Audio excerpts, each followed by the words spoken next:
Mapagpalang araw po sa inyong lahat mga kahabi. Nagbabalik po ang hobby ni Daddy para naman sa isang topic tungkol sa pag-aalaga ng ibon. Bago tayo magsimula sa topic natin, pa-support kahabi sa pamamagitan ng pag-subscribe sa ating channel, pag-turn on ng yung notification bell, pagla-like, comment, and share sa ating mga video. I-follow nyo rin po ang ating Facebook page, no? Facebook page ng hobby ni Daddy. Doon pwede po kayong magtanong sa akin at pwede nyo po akong makausap doon. Mas active po ako sa Facebook page ng hobby ni Daddy. Pero dito mag-comment din po kayo dun sa mga topic na gusto nyo o may mga katanungan kayo, sasagutin din po natin yan. At kung may topic request po kayo, i-comment nyo lang din, baka maispatan natin yan, mabigyan natin ng isang video na episode dito sa ating channel. Okay, sa ngayon po ay mabilis lang na vlog. Tungkol ito dun sa Dreambird project natin. Yung mga nag-support sa Dreambird project natin, si Gold saka si Treasure, ay meron na po silang mga inakay, no? Parang naipakita ko yata ito yung update nito na may mga itlog na 3 yung fertile. So, ito sila.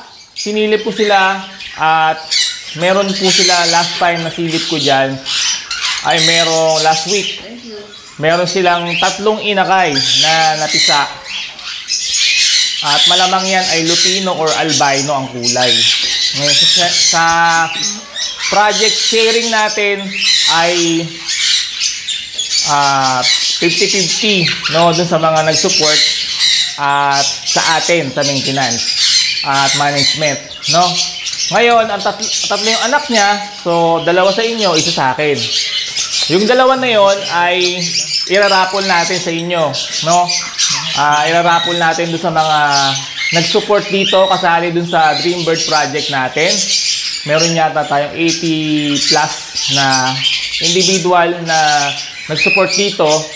Pero yung ibang slot doon, ako na lang yung nagpuno para ma-occupied lang natin at makabili tayo ng isang pair. Kasi yung nung inumpisahan natin yon, konti lang yung nag-support, konti lang yung nalikom natin na funds para dito. So hindi aabot yung pondo para makabili tayo ng pair ng Lutino Indian Ringneck.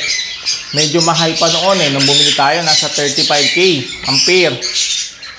At yun nga, kulang yung pondo, so dinagdagan ko. Kaya yung huling mga slots ng numbering natin ay ako na po yung nagpuno.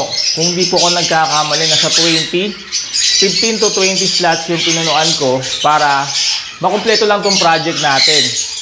Kasi noon wala pong masyadong gustong mag-support sa project natin kasi medyo bago pa tayo noon sa YouTube.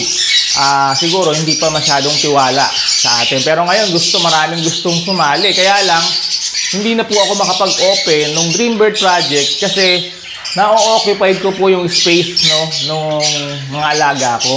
At nag-e-expand din po kasi ako. Bala ko rin po mag-expand para doon sa mga future na alagaan nating mga ibon. Kaya hindi po tayo makapag-open ng another part 2 ng Dreambird project. Pero kung siguro kung magkakaroon tayo ng malaking spasyo at magkaroon tayo ng additional space nga, pwede siguro nating umpisahan yung second part ng Dreambird project natin. Baka ibang species naman ng ibon, baka Eclectus o Sanconure or ibang malaking parrot na pwede nating gawing Dreambird project. Pero sa ngayon, dahil meron tayong paanak, ay i-raffle na natin to para mapamigay na natin sa inyo. At kayo na po ang mag-handfeed ng ibon. Kasi sa ngayon, ang taga-handfeed natin ay si Mami, no? Medyo wala siyang masyadong free time para mag-alaga ng mga handfeed na ibon. Medyo yung iba na napahandpid natin sa kanya medyo hindi niya talaga natututukan. Kaya medyo may risk na malaki yung chance na hindi mag-survive ang ibon kung hindi natin natututukan yan sa hand feeding. Kasi kailangan yan malinis, nasa oras yung feeding at marami pang iba na dapat i-consider, no? Temperature, no? Kailangan hindi siya masyadong nalalamigan, lalo ngayon malamig ang panahon. At marami pang iba na dapat i-consider na nagkukulang ngayon si mami kasi lumalaki si baby, mas lalo nagiging makulit. At mas kailangan tutukan. Kaya limited yung time ni mami, so wala tayong kahalili kapag pumapasok ako sa office para mag-handpin ng ibon. Hindi naman natin yan pwedeng 2 times hand feeding kasi maliliit pa. Hindi kamukha ng African lovebirds, pwede mo siyang 2 times hand feeding kamukha ng pinakita ko sa inyo sa vlog. So ngayon, i-check natin. Ito yung pair natin, si Gold saka si Treasure. Nag-aaway. Yan po ang Indian ringneck, kahit na pares po yan at may anak, minsan nag-aaway. May mga attitude din po kasi yan. Last time, nakita ko may dugutong si Gold. Parang nakagat siya sa ulo. Gumaling na lang eh. Pero last time nakita ko may dugo sa mukha yan eh. Sa may tenga. Wala na ngayon. Nag-heal na siguro. So check natin. Ganun po sa Indian ringneck. Minsan, kahit pair na. Napisa ito, 10-17. Meron 3 inakay.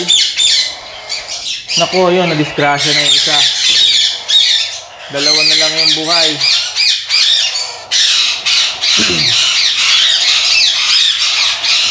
Mukhang isang puti saka isang dilaw ata. So yung isa, wala na, patay na. Kaya ito, i-raffle na natin para makuha na natin to. Kayo na po ang magtuloy sa hand feeding. Sayang. Laki na oh.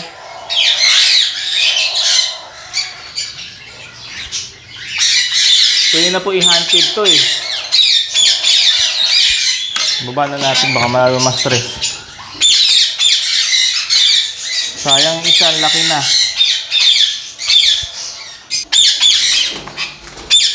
Nag-aaway sila oh, kahit may anak. Pwedeng na-stress kasi ito dahil sinisilip natin.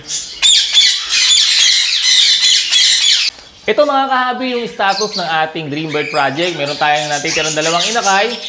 Dapat share po tayo dyan, hati tayo. Ibibigay ko na po yan lahat sa inyo, no? Irarapol na lang natin yan sa pamamagitan ng Facebook Live. Abangan nyo na lang po sa Facebook page ng Hobby ni Daddy. Hindi ko na masabi kung kailan kasi medyo hindi ko alam kung kailan tayo mapipre. Pero gagawa na lang tayo ng live video at doon natin ito-draw. Tapos tingnan nyo na lang kung sinong nanalo. Pagka nanalo ka, kunin mo kaagad yung ibon para makapag-breed ulit yung breeder natin. Tapos magkaroon tayo ng mas maraming inakay na maipapamigay sa ating mga kahabi na part nitong Dreambird project natin. Ngayon, kung hindi mo makuha yung ibon, maapektuhan yung ibang kahabi natin. Dahil hindi natin siya kukunin sa pugad, hahayaan natin sa dyan lumaki. Ngayon, kung ano mang mangyari sa inakay, sa pagpapalaki ng breeder, ay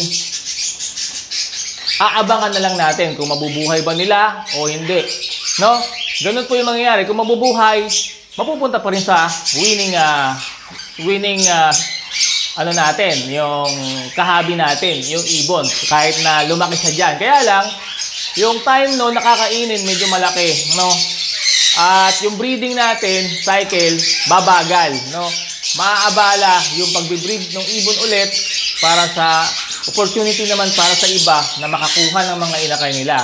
So, mas maganda kung nanalo ka, kunin mo kaagad yung ibon at i-message mo ako para ikaw na yung magpalaki sa kanya para nang sa ganon, magpatuloy yung cycle ng breeding nila ng mas mabilis at mas marami tayong maipamigay ng mga inakay. Okay? Salamat kahabi sa inyong support at panonood. God bless po sa inyong lahat.